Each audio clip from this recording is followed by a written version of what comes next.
அவர் என்ன சொல்றாரு அப்படின்னா, கரூர்ல இந்த சம்பவம் நடந்தப்ப பக்கத்துல தனியார் ஹாஸ்பிட்டல் இருக்குது, ஏன் நீங்க கவர்மெண்ட் ஹாஸ்பிட்டலுக்கு கூட்டு போனீங்க? கவர்மெண்ட் ஹாஸ்பிட்டல்ல எந்த உபகரணங்களும் இல்லை அப்படிங்கிற தகவல்கள்லாம் எங்களுக்கு வந்துகிட்டு இருக்கு. அங்க சரியான உபகரணங்களே இல்லை.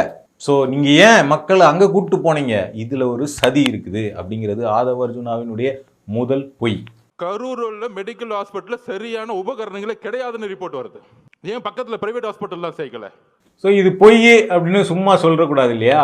ஸோ ஆதாரத்தோட சொல்லணும் அப்படின்னா அன்னைக்கு நியூஸை நம்ம தேடி போகணும். ஸோ செப்டம்பர் 27 இரவு நியூஸ் 18 தமிழ்நாடு அந்த செய்தியினுடைய பக்கத்தில் ஒரு செய்தி வெளியாகி இருக்கிறது. அதில் பார்த்தா ரொம்ப கிளியராக தெரியும்.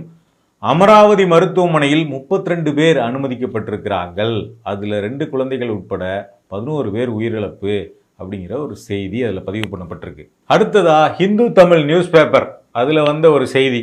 அதில் என்ன குறிப்பிட்டிருக்காங்க அப்படின்னா, அடுத்த நாள் காலையில் இருக்கக்கூடிய செய்தியில் மொத்தமாக 111 பேர் சிகிச்சைக்காக அனுமதிக்கப்பட்டுள்ளனர். அதில் கரூர் அரசு மருத்துவமனையில் 50 பேரும், அக்ஷயா, அப்பல்லோ, அமராவதி உள்ளிட்ட தனியார் மருத்துவமனைகளில் 61 பேரும் சிகிச்சை பெற்று வருகிறார்கள் அப்படின்னு ஒரு தகவல். ஸோ இதுலேருந்து என்ன தெரியுது? பாதிக்கப்பட்டவர்கள் அரசு மருத்துவமனைக்கும் கொண்டு போகப்பட்டிருக்காங்க, பக்கத்தில் இருக்கக்கூடிய தனியார் மருத்துவமனைகள்லையும் அவசரம் கருதி கொண்டு போகப்பட்டிருக்காங்க. யூஸ்வலாக ஒரு விபத்து நடந்தாலோ அல்லது வேறொரு பெரிய ஏதாவது நடந்தாலோ காவல்துறையினர் ஆம்புலன்ஸ் கொண்டு வந்து பெரும்பாலும் அரசு மருத்துவமனைகளுக்கு தான் கொண்டு போகிறது வழக்கம். ஆனால் கரூர் சம்பவத்தை பொறுத்த வரைக்கும் பாதிப்பினுடைய வீரியம் கருதி பக்கத்தில் இருக்கக்கூடிய தனியார் மருத்துவமனைகளுக்கும் அவங்க கொண்டு போகப்பட்டிருக்காங்க, அரசு மருத்துவமனைக்கும் கொண்டு போகப்பட்டிருக்காங்க.